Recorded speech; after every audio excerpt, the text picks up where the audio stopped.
We are up in the conservation department workshops, which are on the third floor of the Wallace Collection. We have a rolling programme of conservation at the Wallace, and we make sure that we keep a very close eye on pieces of furniture so that they don't fall into bad state. This piece of furniture is up in the department being conserved and treated at the moment. Before any dismantling has taken place, we assess it with the curators. We then start dismantling the mounts in particular, because the treatment of the wooden carcass is going to be completely different to the metal.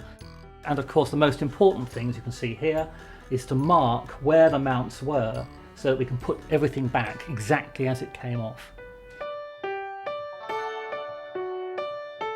Behind the mount, because no light can get to it, you see the original colour of what this commode would have looked like. So this vibrant turquoise greenish colour was the original colour.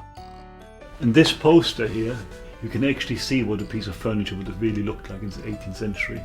Here on the left hand side are the true colours. It would have been even brighter because this poster has faded since it's been in the workshop here. And to the right is what you see actually now if you see a piece of marquetry furniture.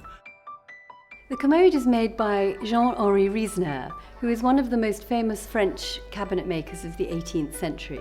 And this commode was made towards the French Revolution in 1780, when it was delivered to the Palace of Versailles.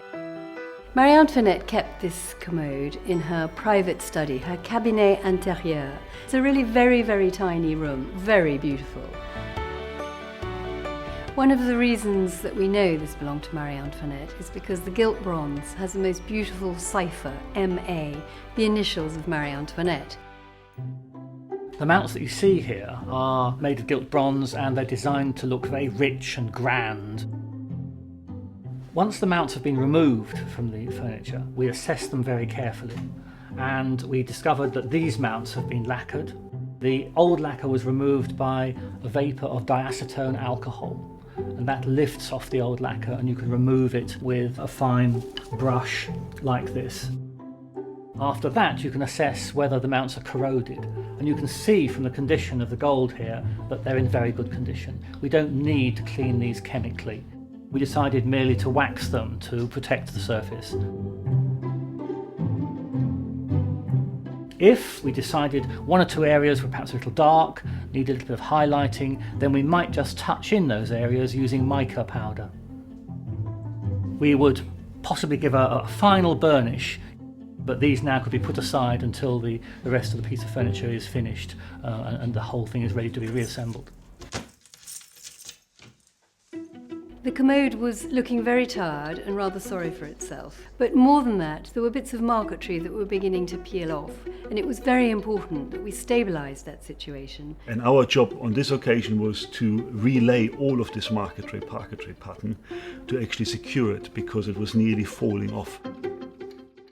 We had to try to get some humidity down to the glue to actually reactivate the glue. We do this by actually getting moisture down to the cracks.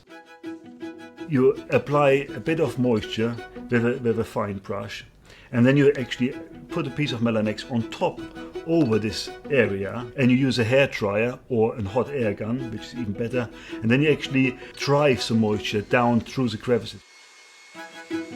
And you repeat that process again and again till you find that your marquetry or parquetry pattern is slightly loose, the veneer is slightly loose.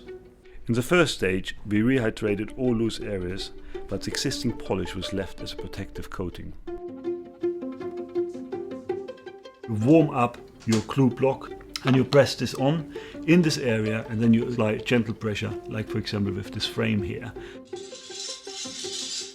It will take in the region of 6 to 8 weeks to actually get all areas rehydrated and adhered back to how it used to be.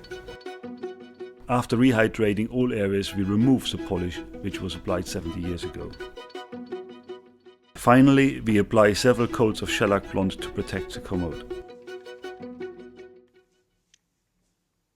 There are a number of Riesener pieces in the world in private hands, but this Wallace Collection piece is, because of its provenance and because it's been here for 100 years, is completely beyond price. We put it back into the study, which is the Marie-Antoinette room.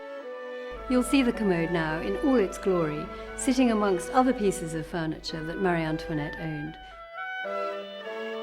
It's the most beautiful piece, crowned with a garland of gilt bronze flowers, and it really evokes the whole Marie-Antoinette style.